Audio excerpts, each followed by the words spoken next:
It is Friday, and as the song says, I have a good feeling.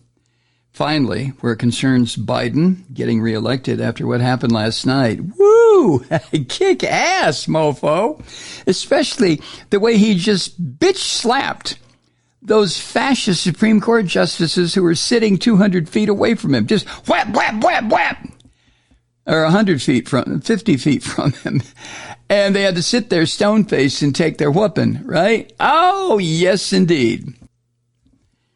You know, except in the minds of the fascist demons,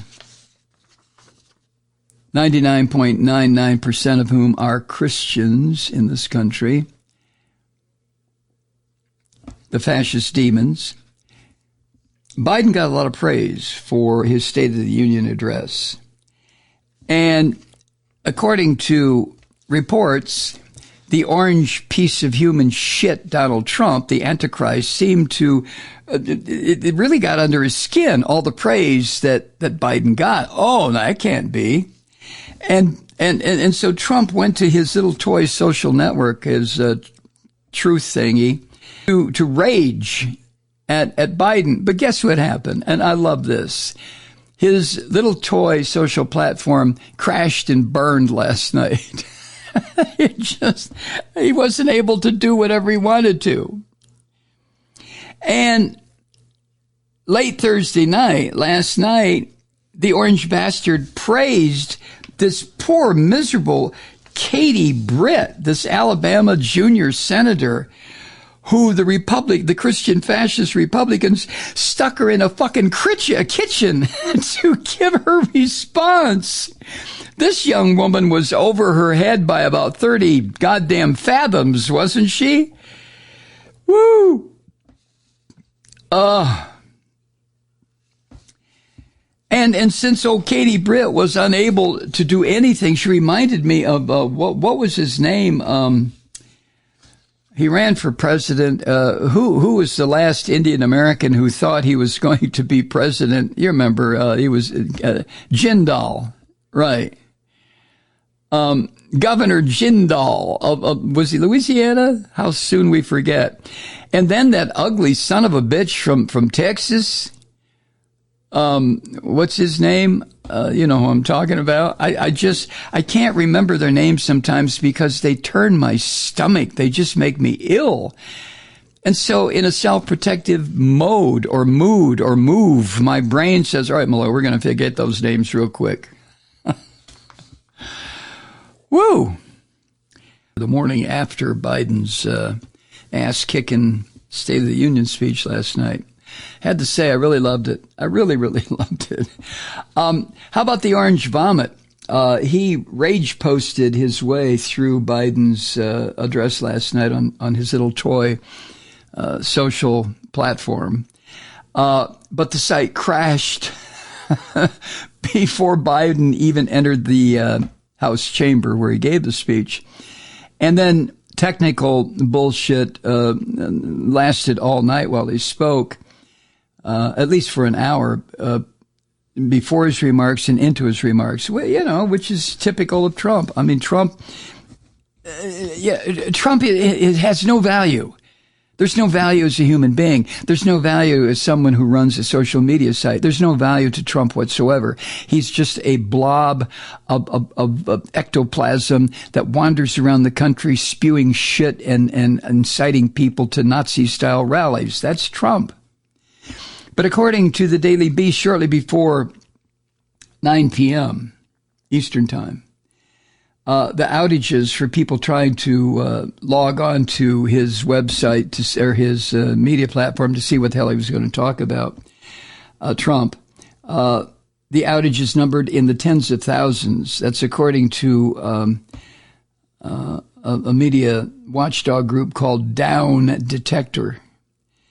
And the outages peaked an hour after Biden started and then began to slowly resume back to normal, according to this monitor, Down Detector. And around the same time, users on X reported not being able to access Trump's feed, with some mocking him for it, including the woman I mentioned earlier in the podcast today, Alyssa Griffin, a former White House press secretary. She posted, quote, Trump said he'd be live fact-checking Biden's State of the Union speech, but Truth Social appears to be down. Sad. That's what Alyssa posted on X. I wonder how the Christian fascist rednecks felt when their Lord and Master, Donald Trump, promised them, oh, I'll fact check him. And then they couldn't even log on to his filthy little site. And on the Fox sewer, meanwhile, the person, the anchor overseeing the State of the Union was Brett Baer. And he found himself having to read out loud some of Trump's posts. And then Brett Baer invited Trump to just call in. Call me here at Fox. Call me here. This is what Baer said, and he was speaking directly to Trump. He said, quote, if the former president wants to call in, we're happy to put him on instead of just reading Truth Social posts, end quote. No, it never happened, did it, Brett, you little shit?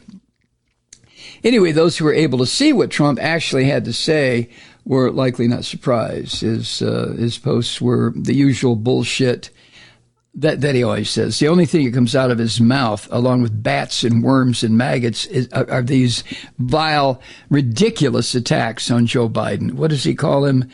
Crooked Joe Biden or something? I don't know. You talk about a kettle, or the kettle calling the pot calling the kettle. Never mind. Oh, my mind has just been turned to mush these last 8 years. Hasn't yours? Huh? Now, when Trump, when it became apparent he was not going to do anything to interfere with the tremendous response that Biden was getting, Trump attacks Mitt Romney. And because Romney, opposes Trump all the way down the line. And Trump wrote on his media outlet, quote, thankfully, we don't have to be looking at Rhino Mitt Romney much longer, end quote. Like, what the fuck does that have to do with anything? Well, it didn't. It had nothing to do with anything. But, it's distraction. It's another form of Trump's delay.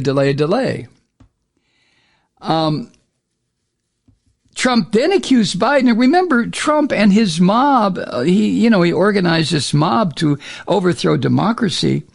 He accused Biden of being, quote, very disrespectful of our country because Biden's address is in the same chamber that where they attacked, his brown shirts attacked.